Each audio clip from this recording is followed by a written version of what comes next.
Lecture de l'épître du bienheureux aux apôtres Pierre. Mes bien-aimés, soyez prudents et veillez dans la prière. Mais avant tout, ayez les uns pour les autres une charité persévérante, car la charité couvre beaucoup de péchés.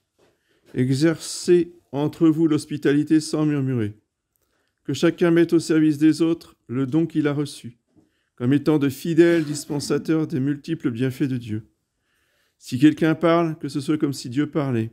Si quelqu'un exerce quelque ministère, qu'il exerce comme par la vertu que Dieu donne, afin qu'en toute chose, Dieu soit glorifié par Jésus-Christ notre Seigneur. Suite du Saint-Évangile selon saint Jean. Jésus dit à ses disciples, « Lorsque le Paraclet que je vous enverrai de la part du Père, l'Esprit de vérité qui procède du Père, sera venu, il rendra témoignage de moi. Et vous aussi, vous rendrez témoignage, parce que vous êtes avec moi depuis le commencement. Je vous ai dit ces choses afin que vous ne soyez pas scandalisés. Ils vous chasseront des synagogues, et l'heure vient. Quiconque vous nous fera mourir croira rendre hommage à Dieu. Ils vous traiteront de la sorte, parce qu'ils ne connaissent ni le Père ni moi. Je vous ai dit ces choses afin que lorsque l'heure en sera venue, vous vous souveniez que je vous les ai dites. »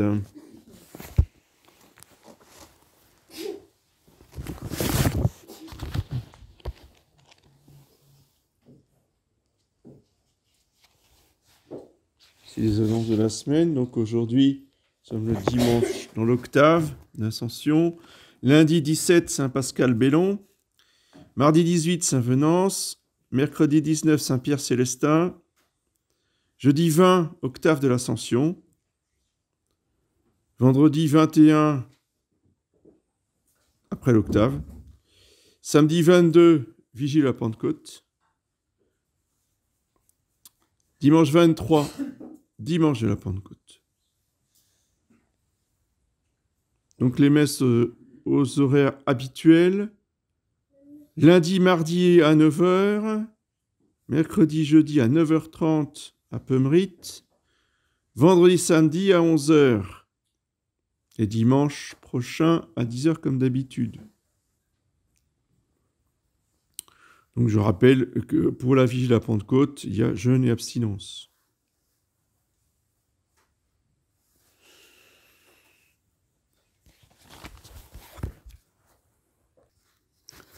Au nom du Père et du Fils et du Saint-Esprit, ainsi soit-il. Eh bien, chers frères, nous continuons à nous préparer, ne serait-ce que par la neuvaine au Saint-Esprit, à recevoir les 7 dons en abondance ce jour du dimanche à Pentecôte. Donc je vous rappelle, pour mémoire, quelle est la nature des dons du Saint-Esprit. Qu'est-ce que c'est qu'un don?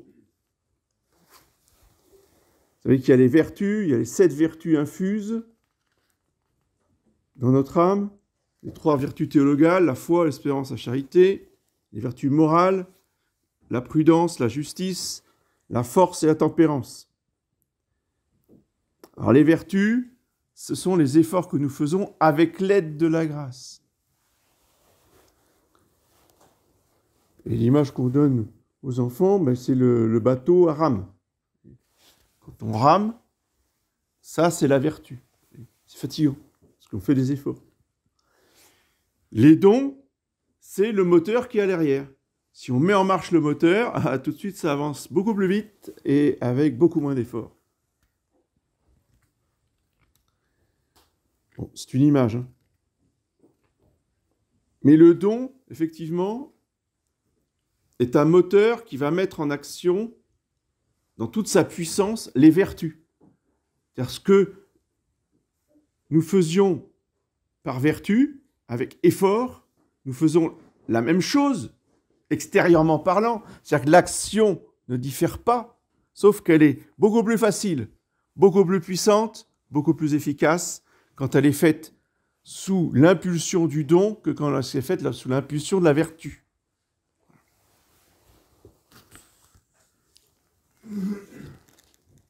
Et chaque don du Saint-Esprit nous est donné donc pour mettre en mouvement une vertu contre un péché capital. C'est pour ça qu'il y a 7 vertus, 7 dons et 7 péchés capitaux. Le don de crainte nous fait lutter contre le péché capital d'orgueil. Parce que lorsque on craint d'offenser Dieu, eh bien, on devient humble. Le don de piété va nous faire lutter contre l'envie. J'ai bien dit l'envie. Je n'ai pas dit la jalousie.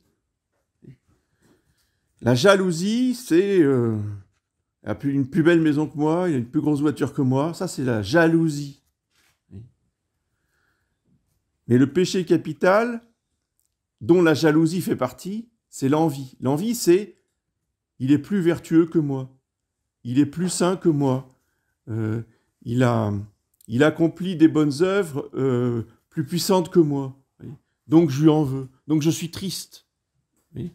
L'envie, c'est une tristesse par rapport, si vous voulez, au prochain qui est plus comblé de grâce que moi. Voilà, c'est ça l'envie. L'envie, c'est le péché de Caïn. Il faut toujours se rappeler ça. Parce que c'est pas faux. Dans le catéchisme, on met toujours Caïn en avant pour la colère, parce qu'il a tué son frère. Mais avant d'en arriver à tuer son frère, d'abord, il était envieux. D'abord, il s'attristait de ce que Dieu accepte les sacrifices d'Abel et pas lui, et pas les siens.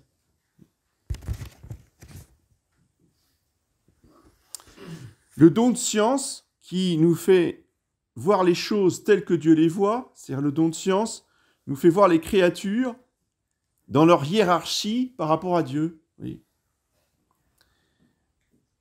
Eh bien, ce don de science lutte contre le péché capital de colère. Pourquoi ? Parce que, on voit très bien avec le don de science que tout est vanité, vanité des vanités, comme disait Salomon, dans l'Ecclésiastique. Tout est vanité, tout passe. Les plus belles choses, les plus beaux sites, les plus beaux... tout ce qu'il y a sur la terre, tout ce qu'il y a dans le ciel, qui est magnifique, eh bien, tout ça passe. Tout ça n'est rien par rapport à Dieu, tout ça n'est rien par rapport au ciel. C'est ça le don de science.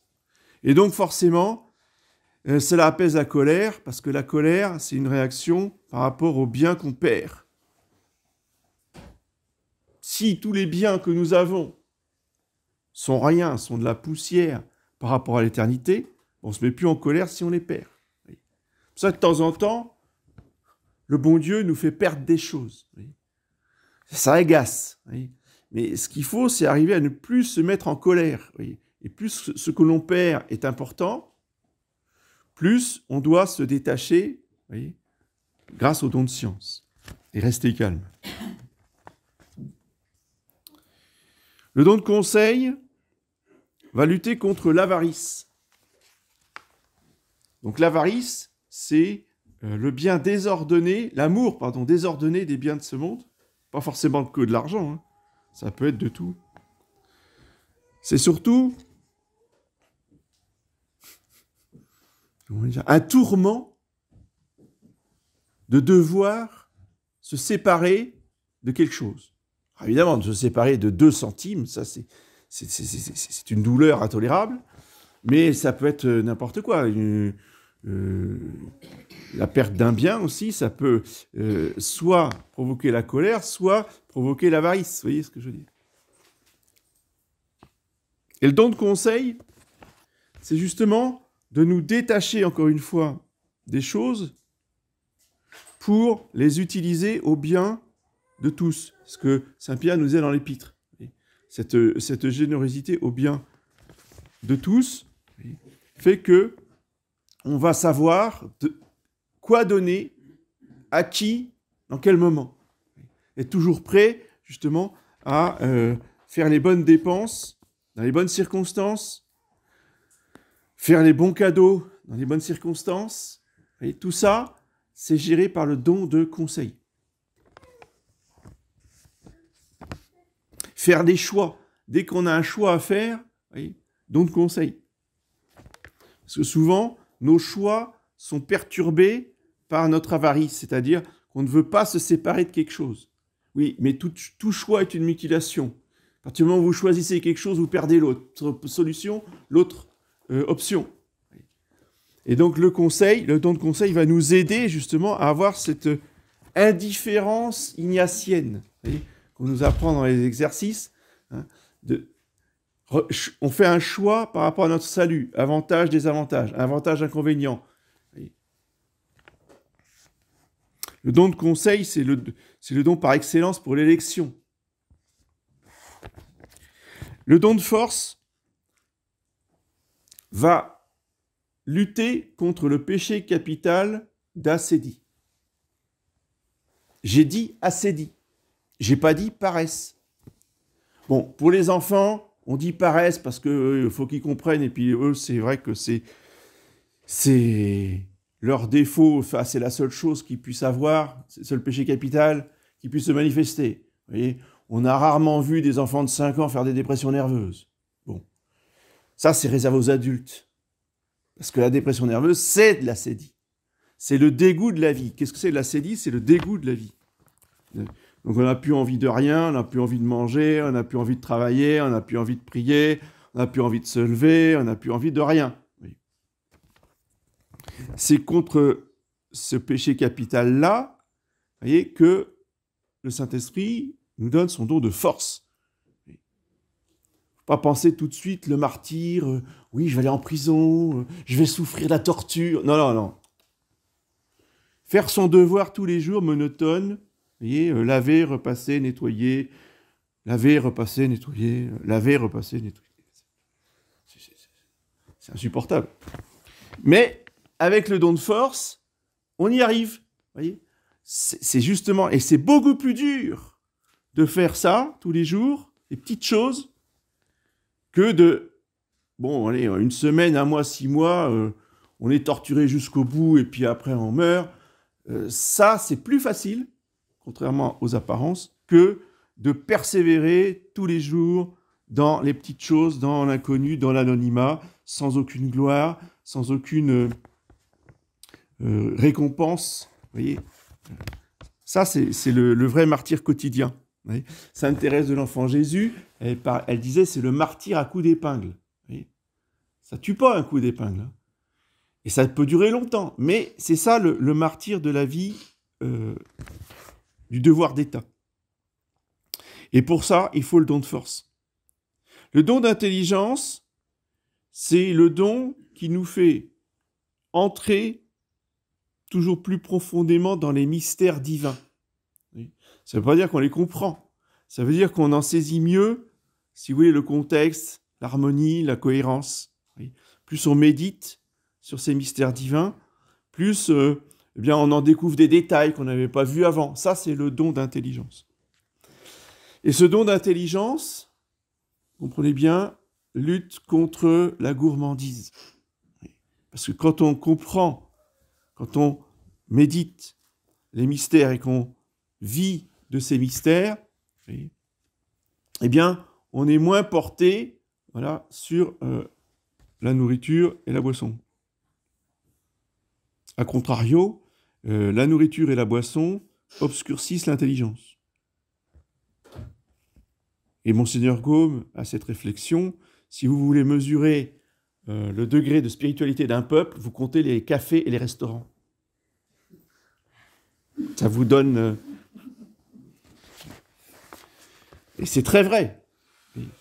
Avant la Révolution française, il n'y avait pas un seul café en France. C'était strictement interdit. Il n'y avait que des auberges où l'on pouvait prendre des repas, où on servait de l'alcool pendant les repas. Mais entre les repas, c'était strictement interdit par la loi. La Révolution française a démultiplié les cafés et les débits de boissons, mais presque à l'infini. Vous voyez, dans un petit village comme Bourbriac, je crois qu'il y avait de l'ordre d'une dizaine de cafés. Déjà aujourd'hui, il y en a pas mal, mais avant, c'était pire. Vous voyez. Donc, tout ça, vous voyez, le démon sait très bien, la Révolution sait très bien que vous développer cette gourmandise et le peuple ne comprend plus les mystères divins. Enfin, le dernier don du Saint-Esprit, c'est la sagesse. Et la sagesse va lutter contre la luxure. Parce que la sagesse, qu'est-ce que c'est? Ce n'est pas la sagesse au sens philosophique. Ce n'est pas la connaissance des premières causes. C'est ça la sagesse philosophique, la connaissance des causes premières. Non. Le don de sagesse, c'est le goût des choses de Dieu, c'est-à-dire que c'est quelque chose de surnaturel qu'on a du mal à exprimer avec des mots, mais c'est comme si Dieu avait un goût excellent et qu'il y avait une douceur qui se répandait dans l'âme. C'est ça le don de sagesse. C'est quelque chose de... C'est pas intellectuel, ça se met dans la volonté et c'est de l'ordre de l'amour. Et c'est donc cet amour divin, vous voyez, tendre, affectueux, doux, qui nous détourne justement des plaisirs grossiers de la luxure. Il faut donc prêcher la sagesse. Il faut donc faire aimer notre Dieu. Parce que prendre les choses par l'autre bout, c'est-à-dire taper contre la luxure, vous voyez, ce qu'ont fait excellemment les catholiques avant le concile, vous voyez, et puis on serre la vis, on serre la vis, on serre la vis. Pourquoi? Parce que tu dois pas, parce que ça se fait pas dans nos familles, et puis on se comporte pas comme ça. Ça ne fait rien du tout. Sinon, provoquer le contraire. C'est-à-dire qu'à 18 ans, on va se précipiter dans les bras des filles ou des garçons. Voilà. C'est ça le résultat. Ça fait 68. Pourquoi? Parce que c'est pas comme ça qu'on rend des jeunes chastes. Des jeunes, à partir de l'adolescence, justement, eh bien, s'ils rêvent d'être amoureux, il faut d'abord les rendre amoureux du bon Dieu. Sinon, c'est fichu. Ils chercheront de l'amour humain. Et l'amour humain, il faudra expliquer que c'est une conséquence de l'amour divin. C'est qu'on aimera bien une fille, on aimera bien un garçon, que si on aime d'abord bien le bon Dieu. Et dans la mesure où on a cet amour qui nous remplit le cœur, qui nous remplit l'âme, et qu'on agit toute la semaine par amour pour Dieu, alors on pourra agir par amour pour sa femme ou par amour pour son mari. Mais s'il n'y a pas cet amour de Dieu d'abord, ça ne sert à rien de prêcher la morale.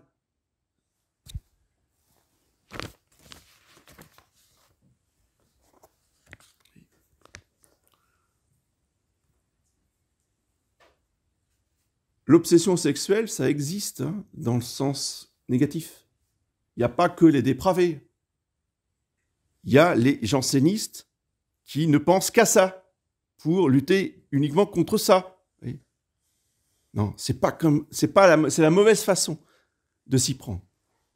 Il faut être des obsédés de l'amour de Dieu, oui, ça d'accord. Il faut être possédé du Saint-Esprit, oui, ça d'accord. À ce moment-là, on peut lutter efficacement avec les dons contre la luxure. Il ne faut pas prendre les choses inversement.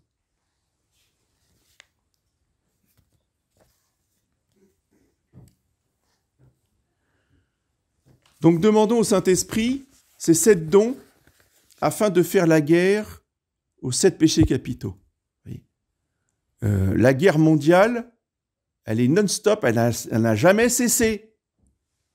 Oui. Depuis Adam et Ève.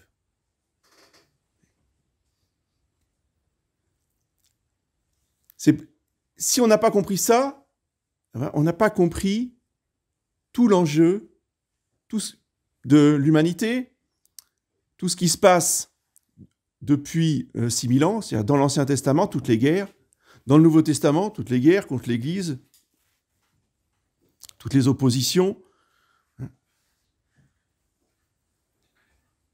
Parce que c'est ça, l'essentiel. Ça, c'est le don de science. Et il faut comprendre, plus que condamner, il faut comprendre l'ennemi. Il faut comprendre les gens qui n'ont pas cet esprit surnaturel. Ça peut être des journalistes, des historiens, des universitaires. Eux, ils voient les choses humainement. Alors, humainement parlant, si vous voulez, il n'y a pas de complot. Le complot, ça n'existe pas. Il y a des groupes en concurrence les uns avec les autres, et puis c'est tout. Ils ne peuvent pas comprendre le complot. Parce que le complot, qu'est-ce que c'est? Le complot, c'est Satan avec ses anges qui font la guerre à Dieu et à ses enfants depuis 6000 ans. Avec une intelligence, une stratégie, pas une unité. Il n'y a pas d'unité, c'est vrai, mais il y a une centralisation des forces. Sinon, il n'y aurait pas de succès. Et que seul Dieu peut déjouer les plans de cette intelligence infernale qui lutte avec un génie angélique. Il y a le génie humain qui peut être efficace et faire de grandes choses. Alors, le génie angélique de Lucifer, c'est absolument prodigieux. Et c'est la seule explication. Ce n'est pas les hommes qui ont une continuité dans la pensée, qui ont un développement dans la stratégie sur des siècles. Ce n'est pas possible. Et nos ennemis, ils ont raison de dire, vous avez dit de raconter n'importe quoi. Parce que, humainement parlant, ce n'est pas possible. La seule explication du complot, c'est une intelligence qui dure des siècles, qui est suprêmement intelligente et qui a une stratégie cohérente sur plusieurs siècles. Et ça, il n'y a que Satan qui peut faire une chose pareille. Et si on ne croit pas dans Satan, on ne peut pas croire au complot. Ou alors, dire qu'il y a un complot en éliminant le côté angélique, si vous voulez, ça devient totalement absurde. Il faut quand même bien le réaliser.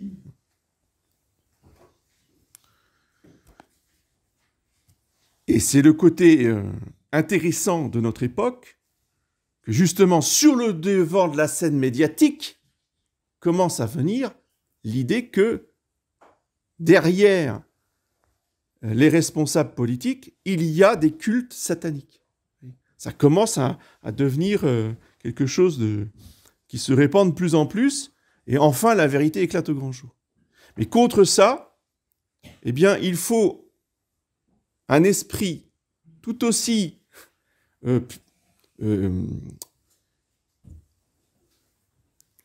immortel, si vous voulez, mais qui sont encore plus puissants que le génie luciférien et satanique. Et ça, c'est le Saint-Esprit qui est en lutte directe contre Lucifer et qui oppose stratégie à stratégie, qui oppose, si vous voulez, une continuité avec ces saints anges dans le combat. Et nous, les humains, nous sommes que des instruments dans les mains des anges, bons ou mauvais, dans un camp comme dans l'autre. Chacun collabore à un combat qu'il dépasse complètement. Et même s'ils n'en ont pas conscience, vous avez des serviteurs de Satan qui ne croient absolument pas en Satan, qui n'ont jamais fait un seul culte satanique. Et pourtant, ils sont complètement possédés et sous l'influence de Satan. Eh bien nous, il faut que nous soyons complètement possédés par le Saint-Esprit et sous l'influence des saints anges. Voyez, c'est la réplique opposée, voyez, et c'est la seule façon pour pouvoir remporter la victoire, c'est justement d'être dans une disposition surnaturelle et de façon consciente, voyez, de faire appel à ces dons du Saint-Esprit pour lutter contre chacun des péchés capitaux qui sont les armes de Satan contre l'humanité. Pas simplement contre nous, mais contre toute l'humanité. Et nous luttons pour les hommes, pour les délivrer de cette emprise des 7 péchés capitaux et de les amener à la grâce du Saint-Esprit.